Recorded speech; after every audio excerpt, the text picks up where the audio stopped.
This is a brief introduction to dynamic status plots.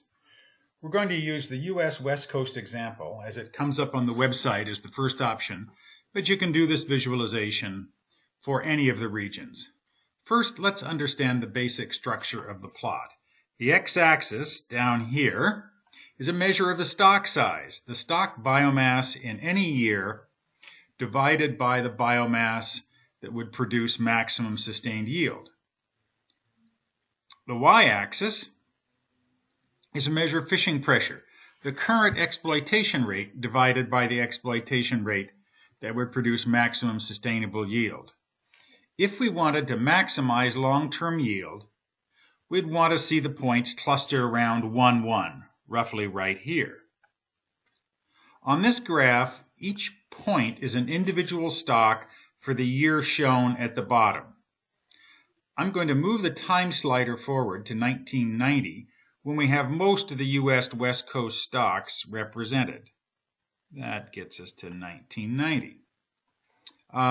The size of the circle is proportional to the potential maximum sustainable yield, so the big circles are generally larger stocks. The color indicates the taxonomic group, so this Pacific hake is a gatid. This albacore tuna is a tuna and marlin. So in 1990, we see the largest stock was Pacific hake, and at the time the biomass was quite high, roughly twice the level that would produce maximum sustainable yield, and fishing pressure was slightly below the level that would produce maximum sustained yield. At the same time, the second largest circle is Pacific albacore tuna, which was slightly below the level that would produce maximum sustained yield. And its fishing pressure was reasonably low, about half of that which would produce maximum sustained yield. In the upper left-hand part of the graph, we see three stocks that are being fished very hard, at least 3 times harder than would produce maximum sustained yield. They are cowcod in Southern California, canary rockfish, and lingcod in Southern California. As I say, they're pinned to the axis, so this is a value of 3. There were at least 3 or possibly higher. Now, this kind of graph is now commonly called a Kobe plot, after the Japanese city of Kobe, where a meeting was being held when these kinds of graphs were first commonly presented. In general, the upper left is a bad place to be. You're fishing too hard, and stocks are below target levels. The lower right, stocks are abundant and not being fished too much. Depending upon your objective, this is a good region where you have lots of fish that are lightly exploited, or another perspective is it's a region of unrealized potential food production and you're actually underexploiting. The lower left in here is the region of recovery. Stocks are at low abundance but being fished lightly.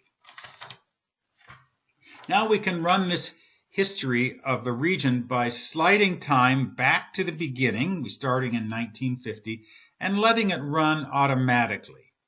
Now I'm going to stop it in the mid-1970s simply by clicking on the time slider. There we are, we're in 1976. And what we saw is some stocks pop onto the graph when their assessment data began. In the mid-1970s, this region was just starting to develop. Most stocks were well above the level that would produce maximum sustained yield, but quite a few were being fished hard at rates higher than would produce maximum sustained yield. And that's now what in the U.S. is called overfishing. So these stocks would now be classified as subject to overfishing.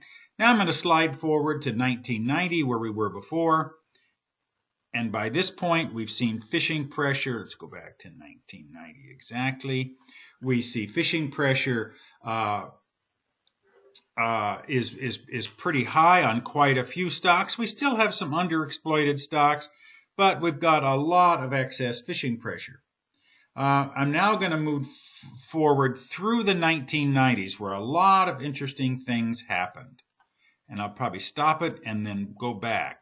Okay, so what we see is by 2000, almost all those stocks that are being fished too hard are now not being fished too hard. The fishing mortality rates have been reduced. Just watch them come down. Boom, boom, boom, boom, boom, boom. Okay.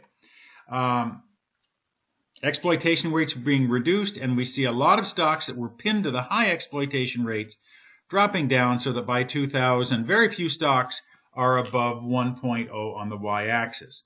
But at this point, we have a lot of stocks that are already fished down well below BMSY. We'll go forward to 2005, where we see that almost all stocks are being very lightly fished, except Pacific Hake, which is being fished hard at the time, Pacific Petroleum Sol, and those are the only two stocks that in 2005 were well above 1.0. Finally, let me show you one tool to use to visualize these data. I'm going to go over to this little box, and I'm going to go down to Canary Rockfish. I'm going to put a check on Canary Rockfish, and then I'm going to run it forward over time. And what you see is it plots the point of Canary Rockfish every year and then leaves a tail, so we can follow the history where we started out at high abundance and reasonably low fishing pressure, went up to very high fishing pressure, pinned to the top axis.